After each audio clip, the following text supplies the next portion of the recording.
وأياننا وغوثنا ومغيثنا وغيثنا وغياثنا سيدنا ومولانا أبي القاسم محمد صلى الله عليه وآله وسلم نبي المبعوث رحمة للعالمين وعلى آله الطيبين الطاهرين وأزواجه الطاهرات أمهات المؤمنين وأصحاب المكرمين المعززين وعلى سائر أولياء أمته الكاملين العارفين وعلماء ملة العاشر المرشدين وعلينا محمد أجمعين برحمة العالمين يا رب الراحمين. أما بعد فأعوذ بالله من الشيطان الرجيم بسم الله الرحمن الرحيم. اهدنا الصراط المستقيم صراط الذين أنعمت عليهم غير المغضوب عليهم ولا الضالين. صدق الله العظيم وصدق رسوله النبي الكريم العظيم. إن الله وملائكته يصلون على النبي يا أيها الذين آمنوا صلوا عليه وسلموا تسليما. صلوات پڑھیے. الصلاة والسلام على سيدنا رسول الله وعلى آله وصحبه يا سيدي يا حبيب الله. آپ اس کو مت ڈسٹرب کیجیے، اس طرح سے ہے چلنے دیجیے. اب میں جانوں یہ جانے اور وہ جانے. تو بس اپنی توجہات مبذول رکھیں. میں نہیں چاہتا کہ یہ کاغذی سے بہانے اس محفل مقدسہ کے تقدس کو کسی بھی حوالے سے بحال کریں. تو جیسے ہیں گفتگو کو سمیٹیے.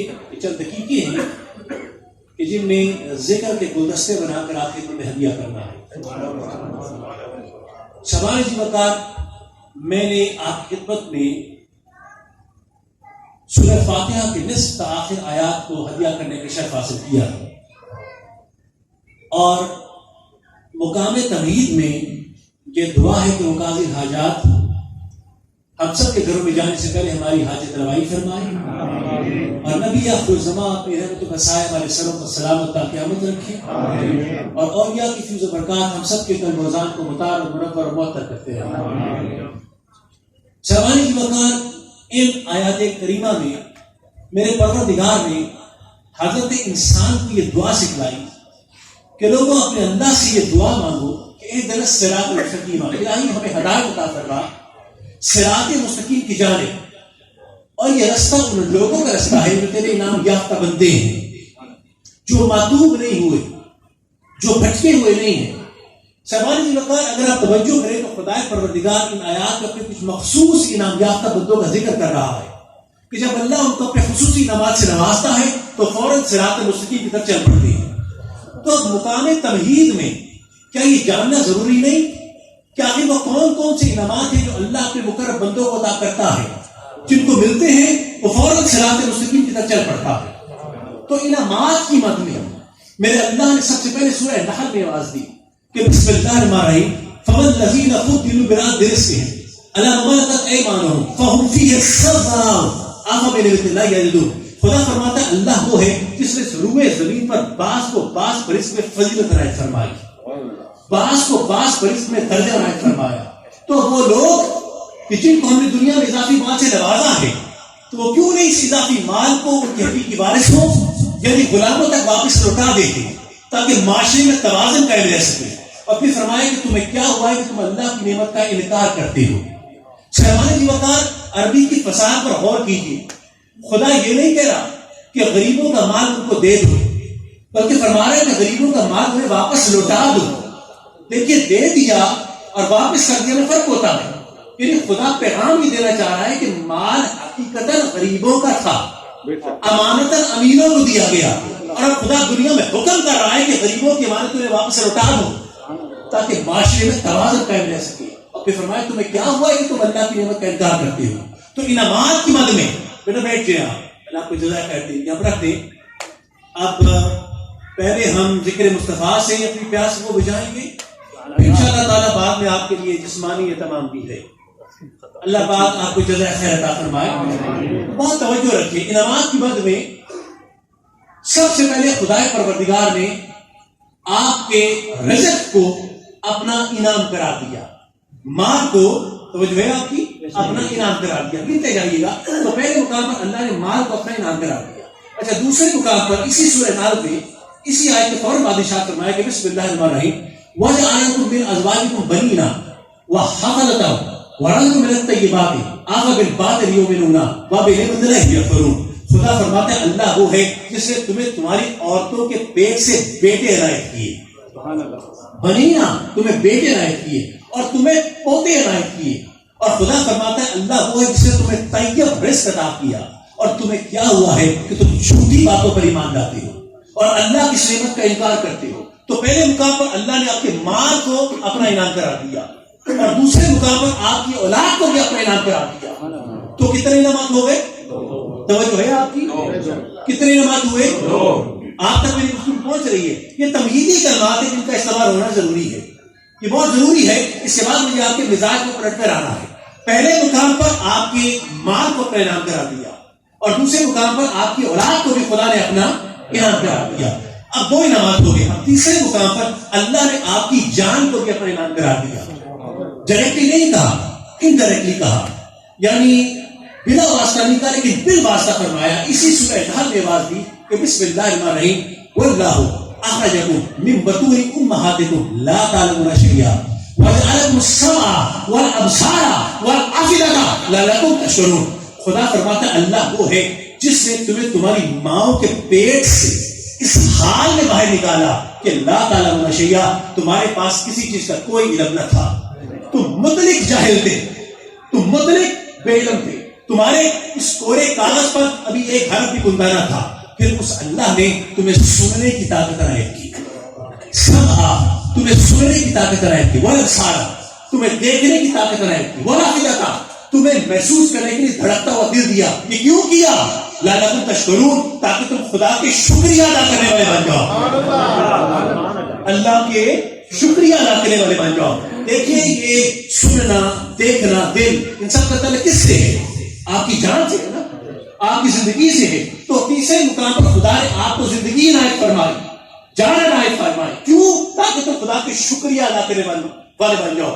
صاحبو, آپ کسی چیز کا شکریہ اس وقت ادا کرتے ہیں جب آپ کو کوئی انعام ملتا ہے, جب آپ کو انعام سے نوازا جاتا ہے اس وقت آپ اس کا شکریہ ادا کرتے ہیں. تو خدا نے تیسرے مقام پر میرے اللہ نے تمہاری زندگی کو بھی اپنا انعام قرار دیا. تو کتنے انعامات ہو گئے؟ تین. پہلا مال, پھر اولاد اور پھر آپ کی جان. تو ان تینوں چیزوں کو اللہ نے اپنا انعام قرار دیا. اچھا, اب میں نے خدا کے حضور ہاتھ جوڑ لیے. دیکھیے میرے جڑے ہوئے ہاتھوں کو دیکھیے. میں نے کہا مولا تیری کتاب میں 3 انعامات کو بیان کیا, تو کیا یہی وہ انعامات ہیں مان جان اولاد کہ جن کو اپنے مقرر بندوں کو عطا کرتا ہے, جو انعام یافتہ لوگ ہیں جن کو ملتے ہیں فوراً صراط مستقیم پر چل پڑتے ہیں؟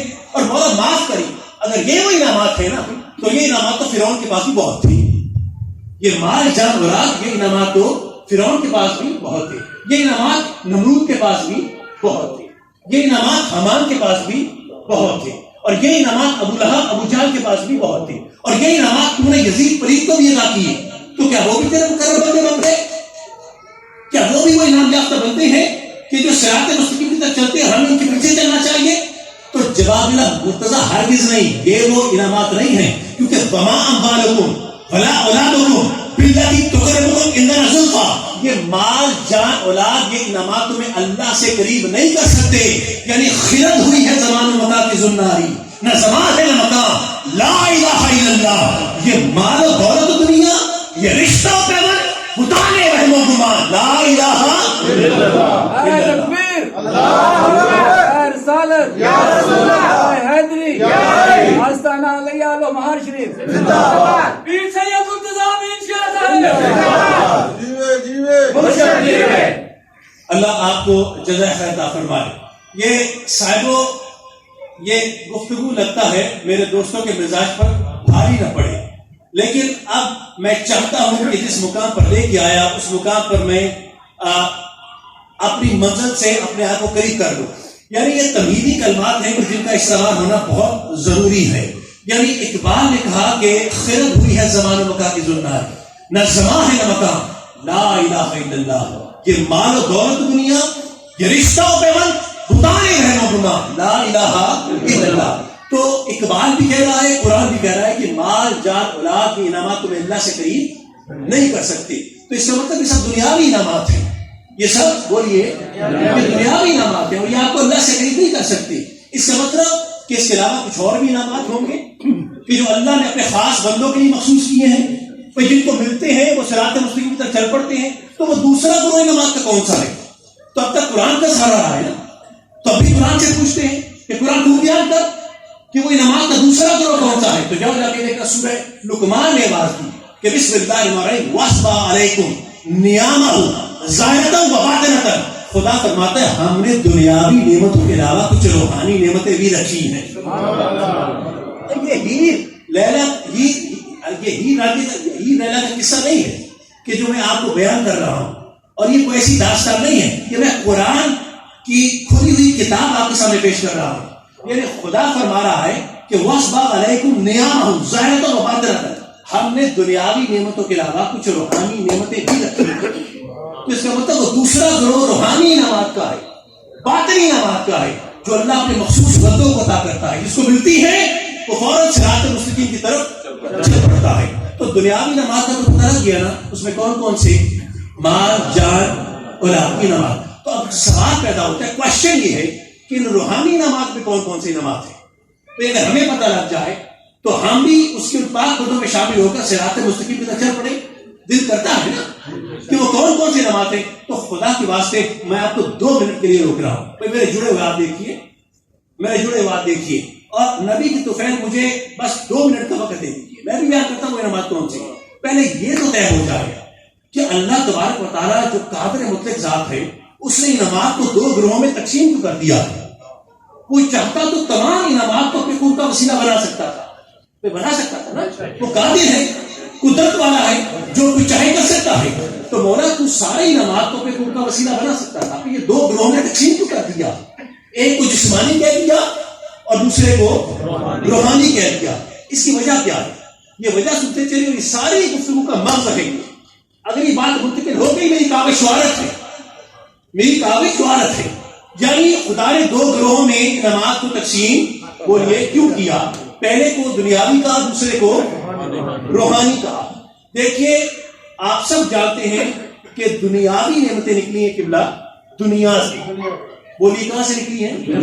دنیا سے. اور میرا کون سا محترم سننے والا یہ نہیں جانتا کہ دنیا فانی ہے، فنا ہو جانے والی ہے. قبلہ حضرت یہ باقی نہیں رہے گی. اس کا مطلب جتنی دنیاوی نعمتیں ہیں وہ بھی فانی ہیں، وہ بھی باقی نہیں رہیں گی. اور جس پر آئے گی اسے بھی فنا ہونے سے بچا نہیں سکتی.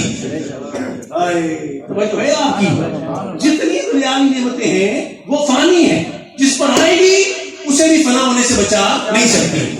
مال فانی نعمت ہے. آپ اربوں خربوں روپیہ حلال کا اکٹھا کر لیں، آپ کا رزق حلال بھی آپ کو فنا ہونے سے بچا نہیں سکتا. خود فانی ہے، جس پر آئے گا اسے بھی فنا ہونے سے بچا نہیں سکتا. آپ کی اولاد آپ 10-12 لڑکے حلال کے پیدا کر لو اور فرما بردار اولاد ہو، لیکن آپ کی اولاد بھی آپ کو فنا ہونے سے بچا نہیں سکتی. خود فانی ہے، جس پر آئے گی اسے بھی فنا ہونے سے بچا نہیں سکتی. توجہ کیا آپ نے؟ آپ کی جان، زندگی یہ ایک دنیاوی نعمت ہے. 150 سال کی عمر لے لو، نوح کی طرح 900 سال کی عمر لے لو، اور پکیزہ عمر لے لو، صحت مند عمر لے لو، پر آپ کی لمبی عمر بھی آپ کو فنا ہونے سے بچا نہیں سکتی. کیونکہ خود فانی ہے، جس پر آئے گی اسے بھی فنا ہونے سے بچا نہیں سکتی. تو جتنی دنیاوی نعمتیں ہیں وہ فانی ہیں، جس پر آئے گی اسے فنا ہونے سے بچا نہیں سکتی. اس کے برعکس روحانی نعمتیں نکلی ہیں روح سے. آپ کی روحانی نعمتیں نکلی ہیں روح سے. اور میں نے کس محترم سننے والے نے قرآن مجید کی وہ آیات نہیں سنی کہ خدا نے فرمایا وَنَفَخْتُ فِيهِ مِن رُوحِي، اور پھر فرمایا ثُمَّ صَوَّى وَنَفَخَ فِيهِ مِن رُوحِي، کہ اللہ تبارک و تعالیٰ نے تمہارے اندر روح رکھی ہے وہ خدا کی پھونک کا نتیجہ ہے. یہ خدا کی پھونک کا نتیجہ ہے. تو آپ مجھے بتاؤ، جب روح اللہ کی پھونک ہوگی تو پھر فانی نہیں ہوگی، لا فانی ہوگی. نعرہ تکبیر، نعرہ رسالت، نعرہ حیدری. یہ روح اللہ کی پھونک ہے. میں نہیں کہہ رہا، قرآن نے 2 مقامات پر کہا. خدا نے فرمایا یہ میری پھونک ہے تمہارے اندر. تو مجھے بتاؤ جب اللہ کی پھونک ہے تو پھر فانی نہیں ہوگی، لا فانی ہوگی. اس کا مطلب کہ جتنی روحانی نعمتیں ہیں وہ بھی لافانی ہیں، اور جس پر آئے گی اسے بھی لافانی بنا دے گی۔ دنیاوی نعمتیں فانی ہیں، جس پر آئے گی اسے فنا ہونے سے بچا نہیں سکتی۔ روحانی نعمتیں لافانی ہیں، جس پر آئے گی اسے بھی لافانی بنا دے گی۔ اب آپ کو پوچھنے کا کہ شاہ صاحب بیان کر بھی دیں کہ وہ کون کون سے روحانی نعمات ہیں، تو میں کہوں گا بہت مرتبہ ان سے آیت کو سنا ہوگا، ایک مرتبہ فقیر سے سنتے چلیے۔ بسم اللہ الرحمن الرحیم، وَمَن يُطِعِ اللَّهَ وَرَسُولَهُ فَأُولَٰئِكَ مَعَ الَّذِينَ أَنْعَمَ اللَّهُ عَلَيْهِم مِّنَ النَّبِيِّينَ وَالصِّدِّيقِينَ وَالشُّهَدَاءِ وَالصَّالِحِينَ، یعنی حسین کی شہادت بھی روحانی نعمت، علی کی ولایت بھی روحانی نعمت، صدیق کی صداقت بھی روحانی نعمت، میرے نبی کی نبوت بھی روحانی نعمت۔ تو اب کوئی پوچھے کہ ہم میں اور نبی میں فرق کیا ہے، وہ ہم جیسا ہم اس جیسے بس بڑے بھائی کی طرح ہے، اس سے زیادہ کچھ نہیں ہے۔ تو میں کہوں گا قبلہ فرق فقط اتنا ہے کہ آپ پر نعمت جسمانی ہے اس لیے تو فانی ہے، میرے نبی پر نعمت روحانی ہے اس لیے وہ لافانی ہے۔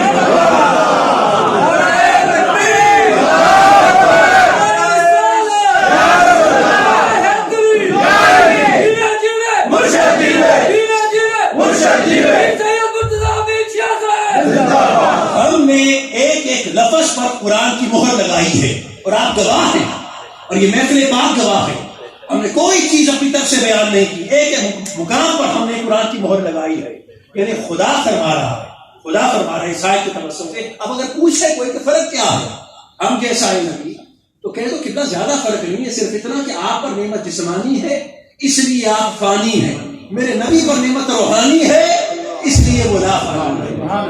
یعنی روشن ہے نقش سید ابرار آج بھی، محفوظ ہے حضور کا کردار آج بھی، سنتے ہیں کان آپ کی گفتار آج بھی، نظروں میں ہے وہ عالم انوار آج بھی، ایک ایک ادا حضور کی مشہور ہے یہاں، میرا رسول آج بھی موجود ہے یہاں۔ جو ہے آپ کی تو یہاں تک لایا کہ اہدنا الصراط المستقیم صراط الذین انعمت علیہم، جتنے انعام یافتہ بندے ہیں توجہ ہے وہ کہاں چلتے ہیں؟ صراط مستقیم کی طرف۔ کس کی طرف؟ تو غور کیجئے کہ جتنے انعام یافتہ بندے صراط مستقیم کی طرف چلتے ہیں، تو صراط مستقیم بذات خود کتنا بڑا انعام ہے، یہ خود کتنا بڑا انعام ہے۔ تو پھر اتنا بڑا انعام ہے تو پھر صراط مستقیم ہے کیا؟ یہ کس چڑیا کا نام ہے؟ یہ صراط مستقیم کیا ہے؟ یہ ہے میری گفتگو کا موضوع، یہ صراط مستقیم کیا ہے؟ یہاں اسی مقصد کے لیے لایا ہوں، اسی مقصد کے لیے میں کویت آیا ہوں، اسی مقصد کے لیے میں اس ہال کے اندر بیٹھا ہوں، اسی مقصد کے لیے ہم نے یہ لنگر پکایا ہے، یہ محفل پاک سجائی ہے، یہ کمکمے لگائے ہیں، کیوں؟ تاکہ مرتضیٰ یہ بیان کرے آپ کو کہ صراط مستقیم کیا ہے، اور فقط ظاہری کانوں سے نہیں دل کے کانوں سے آپ نے سننا ہے اور اس کو محفوظ بھی رکھنا ہے۔ یہ صراط مستقیم کس چڑیا کا نام ہے؟ تو جاؤ جا کے دیکھو، میرے مولا نے فرمایا کہ ان ربی علی صراط مستقیم، تمہارا اللہ صراط مستقیم پر ہے، تمہارا اللہ اور یہ صراط مستقیم پر ہے۔ اس کا مطلب کیا ہے کہ جتنے نام یافتہ بندے جب وہ چلتے ہیں صراط مستقیم کی طرف تو در حقیقت وہ اللہ کی طرف چلتے ہیں، کیونکہ اللہ ہے صراط مستقیم پر، وہ سب اللہ کی طرف چلتے ہیں۔ تو ثابت ہوا کہ اللہ کا قرب حاصل کرنا یہ کائنات کا سب سے بڑا انعام ہے، خدا کا قرب حاصل کرنا اور یہ کائنات کا سب سے بڑا انعام ہے۔ اب اتنا بڑا انعام ہے کہ اللہ میں پریشان ہو گیا، میرا کوشچن ہے، میرا مسئلہ حل کر دیا۔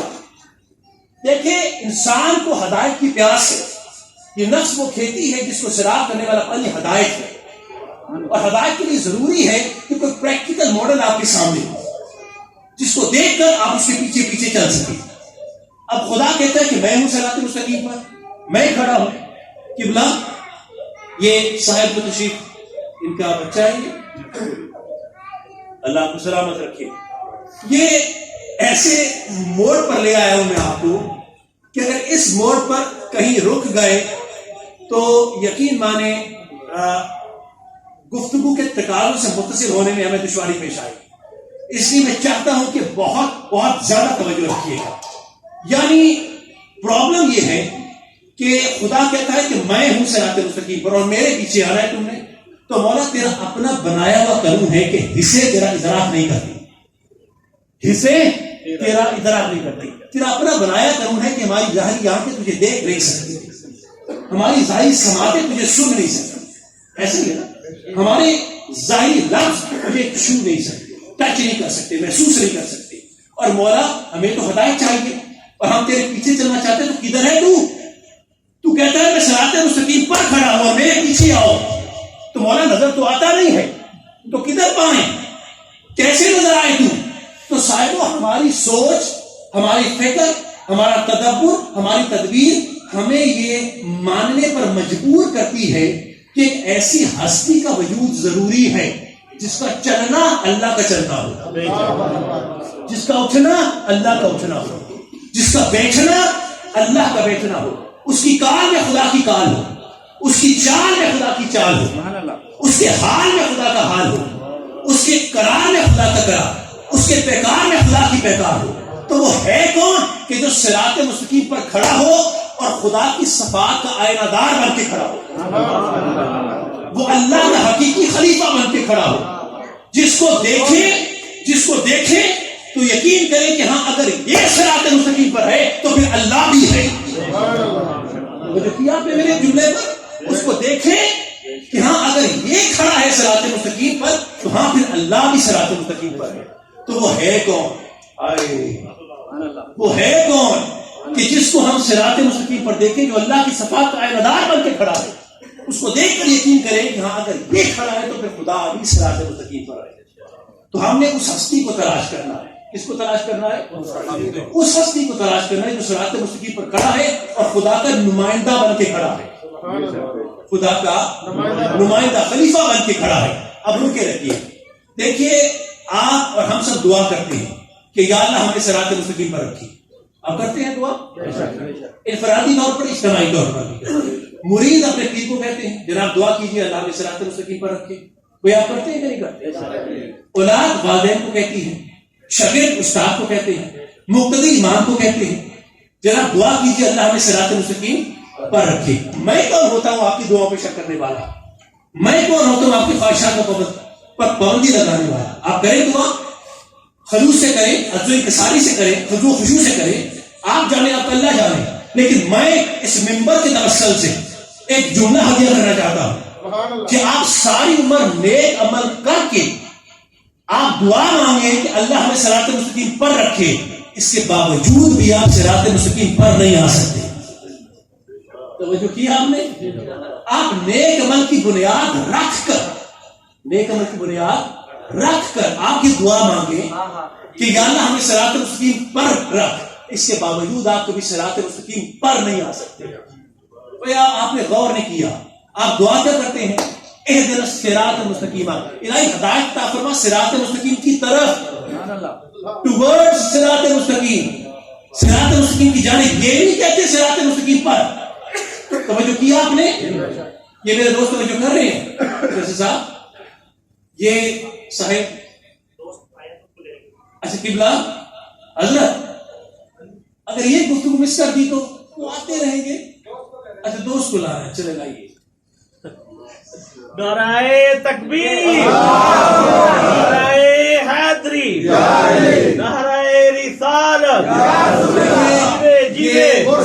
گستاخی کی معافی، لیکن یہ منبر اتنا تو مجھے حق دیتا ہے کہ میں آپ کے دل و دماغ پر قبضہ رکھ سکتا ہوں. یہ 40-50 منٹ کے لیے مجھے اتنا استطاعت اور مجھے اتنی طاقت دیتا ہے کہ میں آپ پر گرفت رکھ سکوں.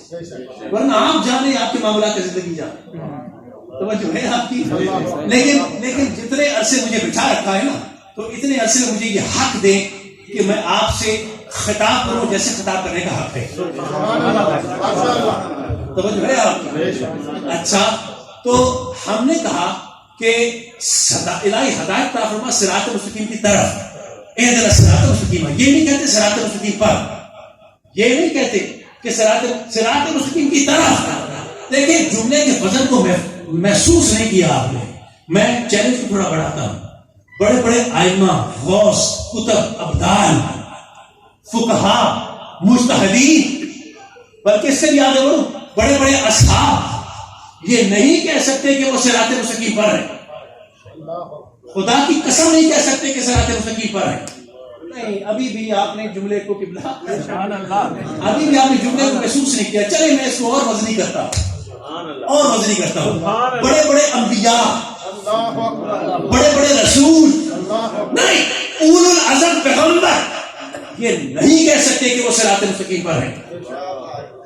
وہ نہیں کہہ سکتے. ہر کوئی نہیں کہہ سکتا. کیا ہر کوئی نہیں کہہ سکتا؟ کوئی ہے جو کہہ سکتا ہے. ہر کوئی نہیں، پر کوئی ہے جو کہہ سکتا ہے کہ وہ صراط مستقیم پر ہے اور خدا کی صفات کا آئینہ دار بن کے کھڑا ہے. مجھے اب اگلی تھوڑی سی گفتگو جو باقی رہ گئی ہے اس میں مجھے یہ طے کرنا ہے کہ وہ کوئی کون ہے. وہ کوئی کون ہے؟ وہ بولیے، کوئی کون ہے کہ جو صراط مستقیم پر کھڑا ہے؟ دیکھیں، میں نے بہت وزنی جملہ کہا کہ اولو العزم پیغمبر نہیں کہہ سکتے. ٹھیک ہے نا؟ مجھے بے بنیاد پہ چھوڑنا نہیں ہے، مجھے اس بات کی وضاحت کرنی ہے. شاہ صاحب کیسے جملہ کہہ دیا اور ممبر پر بیٹھ کر کہہ دیا آپ نے. میں ذمہ دار ہوں جملے کا، تو سنیے گا. عربی زبان کے اندر دو حروف جار ہیں، ایک ہے الہ اور ایک ہے الا. آپ عرب کے رہنے والے ہیں. الف سے الہ اور عین سے الا. الف سے الہ کا مطلب ہوتا ہے کسی چیز کی طرف، ٹوورڈ سم تھنگ، اور عین سے الا کا مطلب ہوتا ہے کسی چیز پر، آن سم تھنگ. توجہ کی. یہ حروف جار میں نوجوانوں کے لیے بتا دوں، جس طرح ہر زبان کی پروپوزیشن ہوتی ہے جو جملوں میں استعمال ہوتی ہے. جیسے انگریزی زبان کی پروپوزیشن ہے to, on, off, in, with وغیرہ وغیرہ، یہ پروپوزیشن ہوتی ہے. اردو زبان کی بھی پروپوزیشن ہے، کا، کے، کی، وہ، تو، میں وغیرہ وغیرہ، جو جملوں میں استعمال ہوتی ہے مفہوم کو مکمل کرتی ہے. آپ نے غور کیا؟ اسی طرح سے عربی زبان کی بھی پروپوزیشن ہوتی ہے، اس کو کہتے ہیں حروف جار. تو ان میں سے دو حروف پیش کیے، ایک الف سے الہ اور ایک عین سے الا. الہ کا مطلب ہوتا ہے کسی چیز کی طرف، الا کا مطلب ہوتا ہے کسی چیز پر. ایک مثال سے بات واضح کر دوں. دیکھیے، آپ اور میں، ہم دونوں اس محفل میں بیٹھے ہیں. آپ بھی صاحب فضل ہیں، میں بھی صاحب فضل ہوں. آپ بھی صاحب کرم ہیں، میں بھی صاحب کرم ہوں. بھائی کیوں؟ کیونکہ ذکر مصطفیٰ کی محفل سے جا کے بیٹھے ہم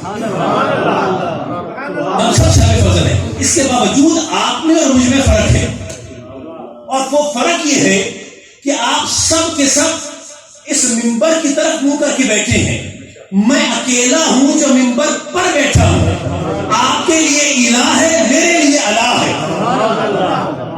آپ کے لیے بولیے الہ ہے اور میرے لیے اکیلے کے لیے الا ہے. میں ممبر پر بیٹھا ہوں. اب غور کر لیا آپ نے. اب میں آگے چلوں. الف سے الہ کسی چیز کی طرف، عین سے الا کسی چیز پر.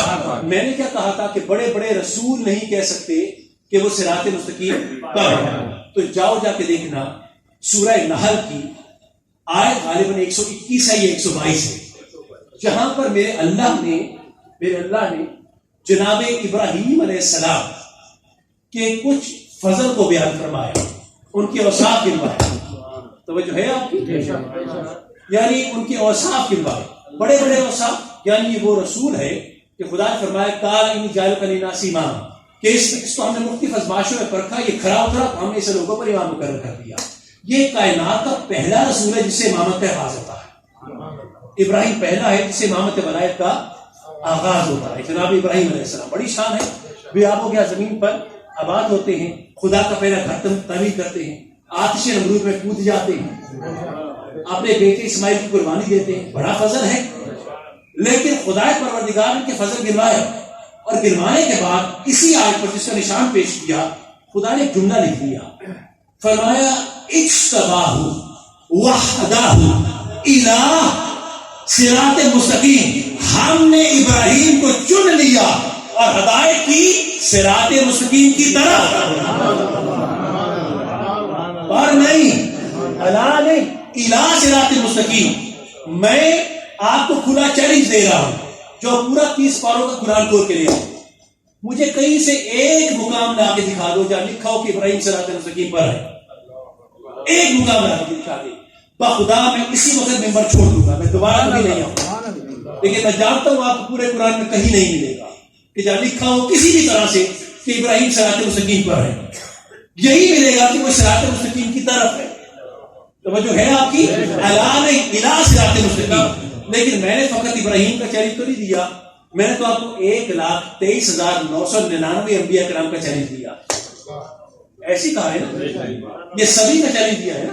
تو جاؤ جا کے دیکھنا سورہ انعام میں غالباً آیت 87 ہے یا 88 ہے, جہاں پر میرے مولا نے آدم سے لے کر عیسیٰ تک سارے موٹے موٹے رسولوں کا نام لیا.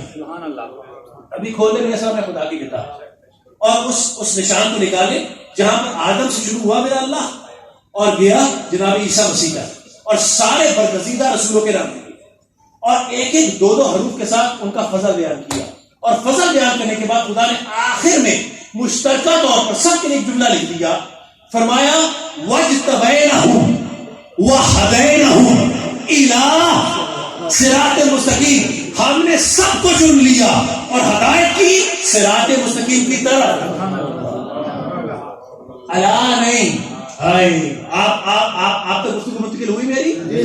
الا نہیں الا صراط مستقیم, یعنی آدم سے لے کر عیسیٰ تک سب کے سب صراط مستقیم پر نہیں ہے, صراط مستقیم کی طرف ہے.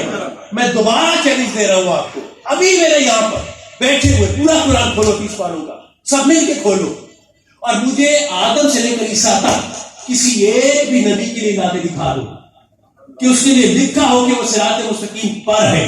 خدا کی قسم میں آپ کے کوڑے کا آنا ہی چھوڑ دوں گا.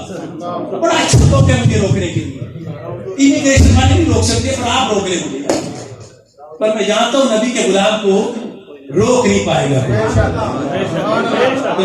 آپ کی آپ پورا قرآن کھولے آدم سے لے کر عیسیٰ تک کسی ایک نبی کے لیے بھی خدا نے ارشاد نہیں فرمایا کہ وہ صراط مستقیم پر ہے. سب کے لیے کہا کہ وہ صراط مستقیم کی طرف ہے. سن لیا آپ نے, یعنی آدم صراط مستقیم کی طرف, نوح و ادریس صراط مستقیم کی طرف, ابراہیم و اسماعیل صراط مستقیم کی طرف, یعقوب و یوسف صراط مستقیم کی طرف, موسیٰ و ہارون صراط مستقیم کی طرف, یحییٰ و عیسیٰ صراط مستقیم کی طرف. 1,23,999 انبیاء کرام سب کے سب صراط مستقیم کی طرف, پار نہیں. اور اب تمہارا نبی, میرا نبی محمد مصطفیٰ بسم اللہ الرحمن الرحیم یاسین والقرآن الحکیم انک لمن المرسلین علی صراط مستقیم.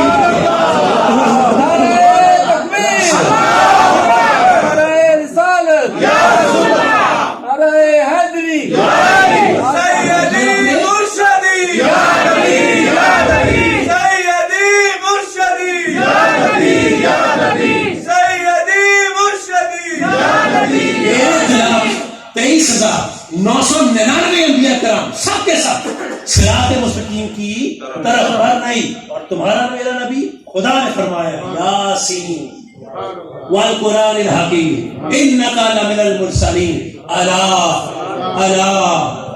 صراط مستقیم. ارے او سید و سردار, ارے او طیب و طاہر, اس حکمت بھرے قرآن کی قسم جس کو ہم نے تجھ پر نازل فرمایا, سارے رسولوں میں صرف ایک تو ہے جو صراط مستقیم پر.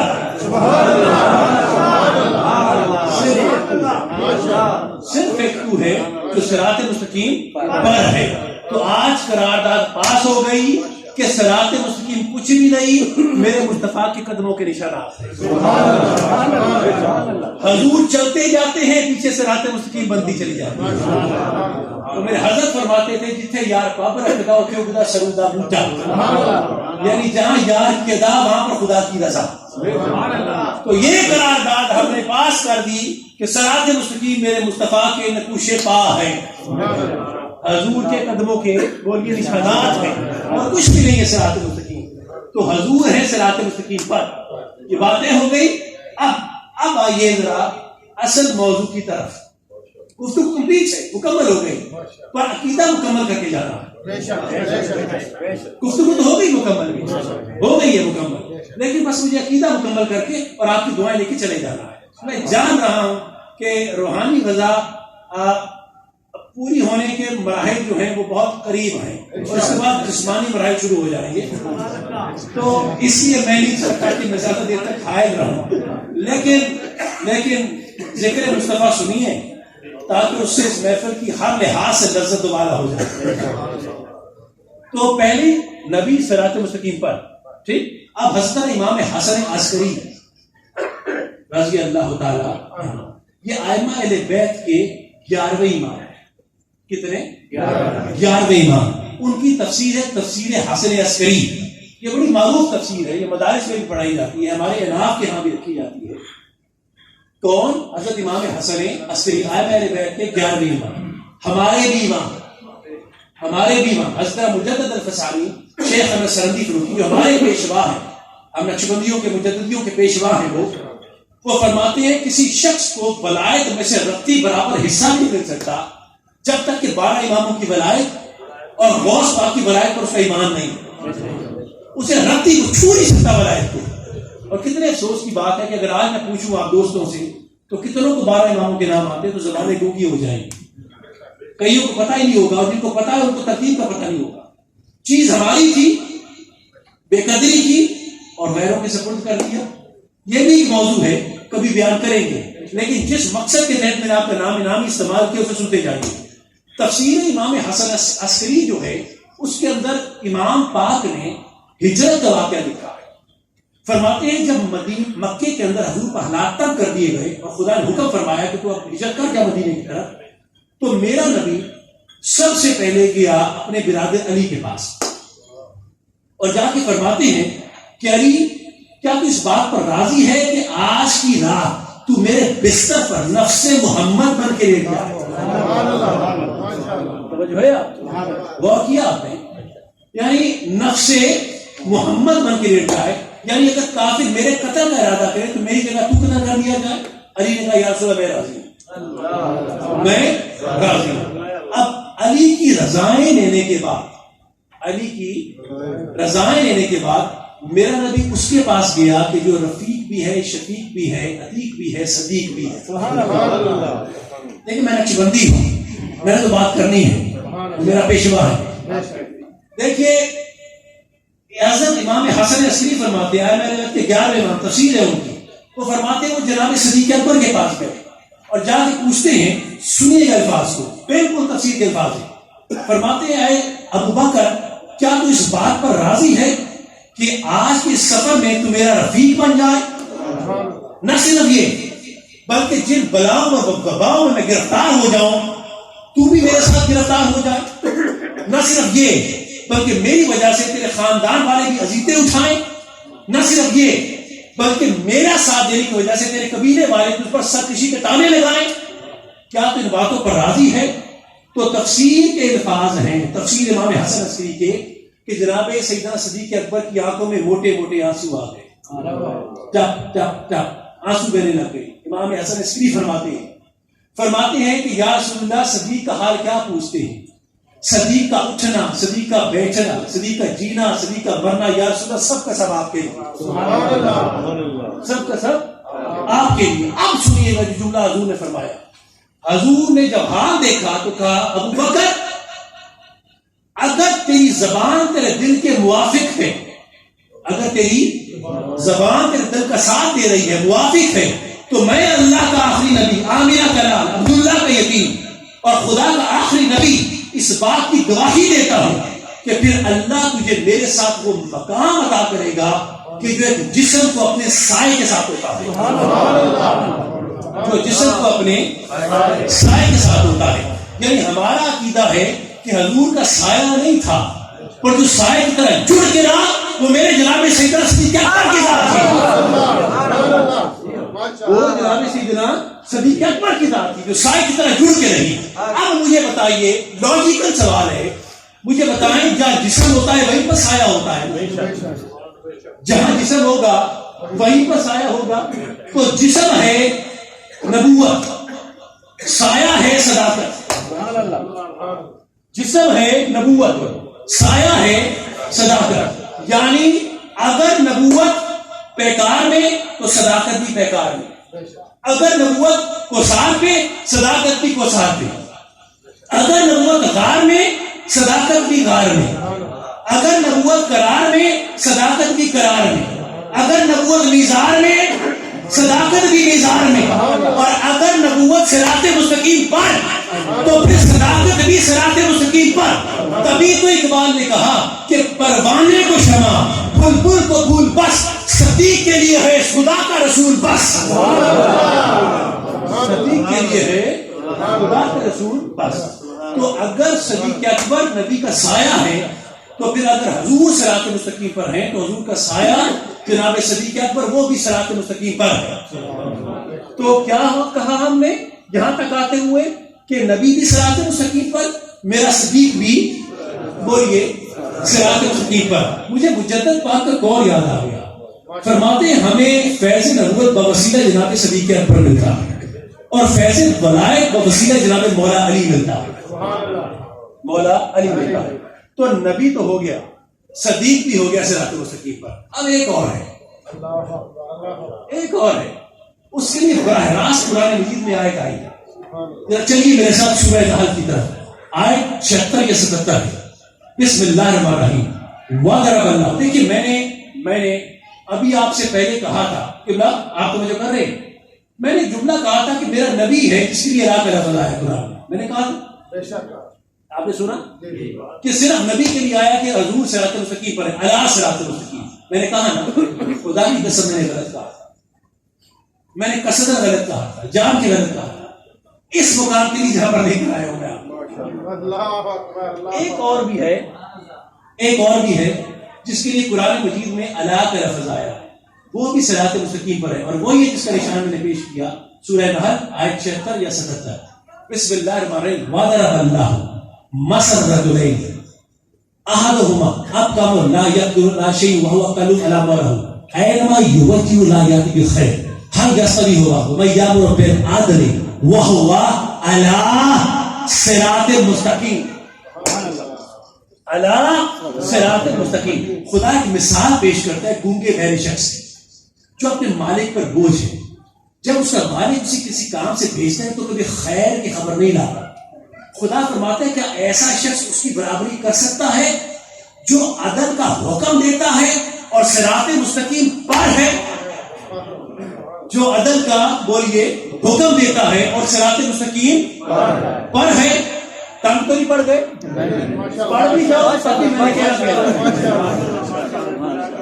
تو جو ہے آپ کی ایک اور ہے کہ جس کے لیے قرآن میں اللہ کا لفظ آیا، یہ براہ راست ڈائریکٹ آیا کیٹیگوریکلی خدا نے فرمایا کہ ہاں وہ بھی صراط مستقیم پر کھڑا ہے. اور یہ ہے کون؟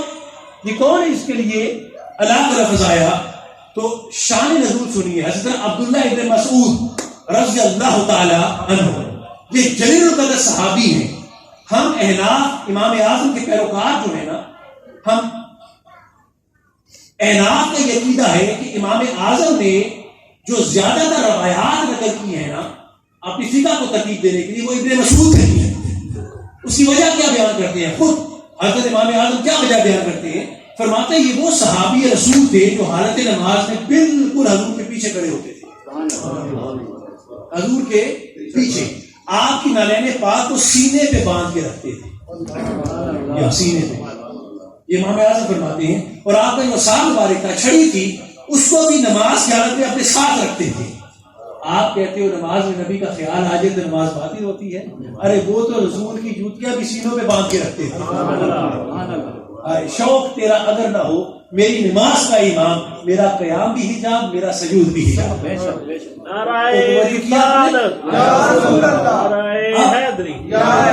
ابن مسعود، عبداللہ ابن مسعود اب ڈائریکٹ اس آیت کی شرح نزول فرماتے بیان فرماتے. سن لیا کتنے جلیل القدر صحابی ہیں. عبداللہ ابن مسعود رضی اللہ تعالیٰ عنہ فرماتے ہیں ایک دن ہم حضور کی امامت میں نماز ادا فرما رہے مسجد میں، مسجد نبوی. فرماتے ہیں کہ جیسی نماز ختم ہوئی میں دوڑ کے مسجد کے باہر آ گیا اور دروازے پہ کھڑا ہو کر حضور کا انتظار کر رہے. یہ براہ راست شان نزول ہے، ڈائریکٹ ہے یہ شان نزول اس آیت کی. جیسی بات کھڑے ہوئے حضور تشریف لے آئے تو ابن مسعود سامنے آئے اور رستہ روک دیا حضور کا.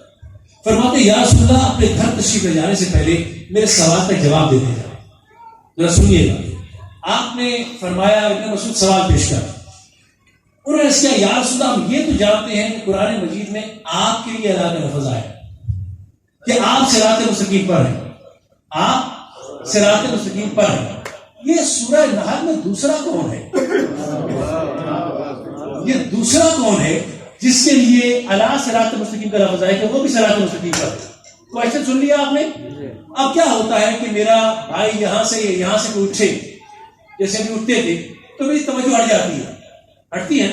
میں دیکھا بھائی کون اٹھا ہے, اچھا چودھری صاحب اٹھے ہیں, اچھا جی جناب رانا صاحب اٹھے ہیں, اچھا جی بٹ صاحب اٹھے ہیں, اچھا جی خان صاحب اٹھے ہیں. جب میں تسلی کر لیتا ہوں کہ فلاں اٹھا ہے تو پھر اس کے بعد میں اپنی گفتگو شروع کر دیتا ہوں. آپ کے ساتھ بھی ایسے ہوتا ہوگا کہ جب محفل سجی ہو, کوئی شخص نیا داخل ہوتا ہے تو آپ کی توجہ ہٹتی ہے, یہ کون آیا, آپ سب دیکھتے ہیں تو پھر دوبارہ محفل شروع ہو جاتی ہے. ایسے اکثر ہوتا ہے, بولیے ہوتا ہے کہ نہیں ہوتا؟ اس دن بھی ایسا ہوا,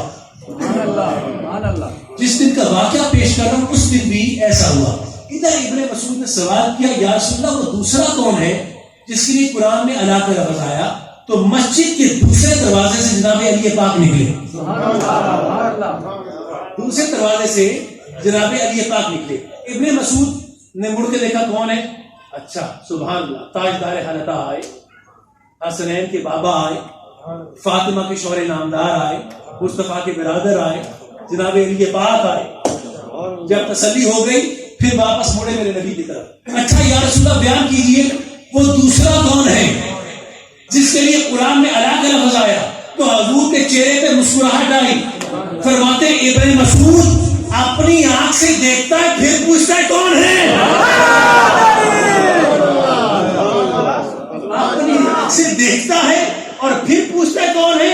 وہ ہے کہ جن کے بارے میں کہنے والے نے کہا کہ آئینہ خانے اسے اکثر جلی کہتے ہیں, لے جائے عشق میں ولیوں کا ولی کہتے ہیں. حرف حرف میں نے پڑھا تو مجھے معلوم ہوا کہ کل دین محمد کو علی کہتے ہیں.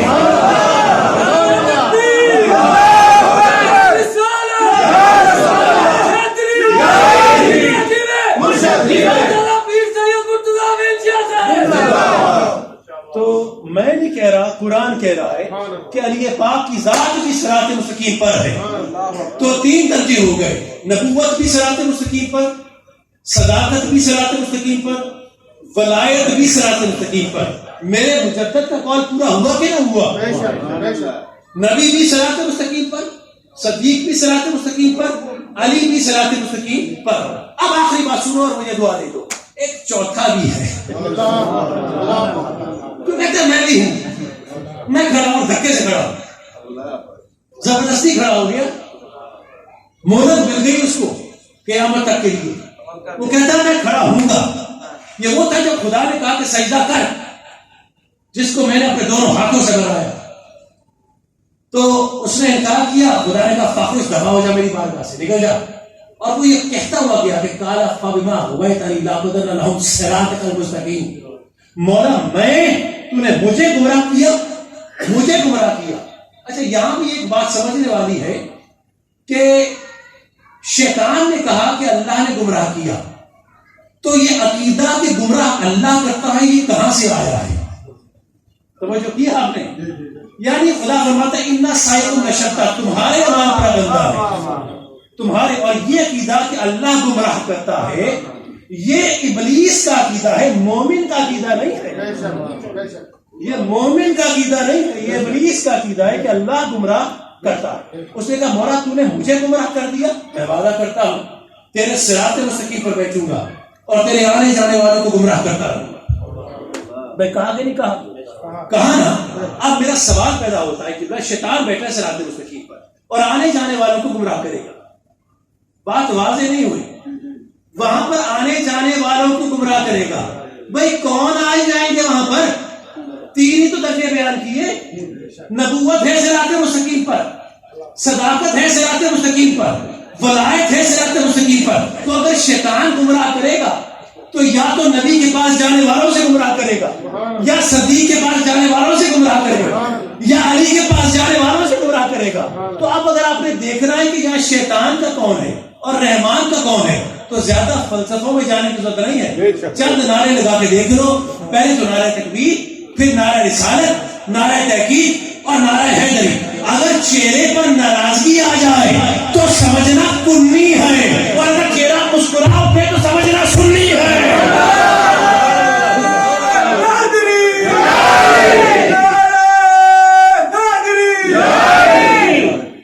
چہرہ اگر ناراضگی آ جائے تو سمجھو کنی ہے، اور چہرہ مسکرا اٹھے تو سمجھو سنی ہے۔ اس شاہ سے کونین میں بہتر نہیں کوئی، بہتر کا کیا ذکر ہے، ہم سب نہیں کوئی۔ حق یہ ہے کہ ایسا تو پیغمبر نہیں کوئی، جرار و بہادر نہیں، صفدر نہیں کوئی۔ اس نور کا کیا وصف کروں میں کہ وہ کیا تھا، بس نور خدا، نور خدا، نور خدا۔ دعا ہے خدا پروردگار اس طرح قبول فرمائے۔ وما علینا الا البلاغ، وصلی اللہ تعالی علی رسول خلقہ محمد و آلہ و صحبہ اجمعین۔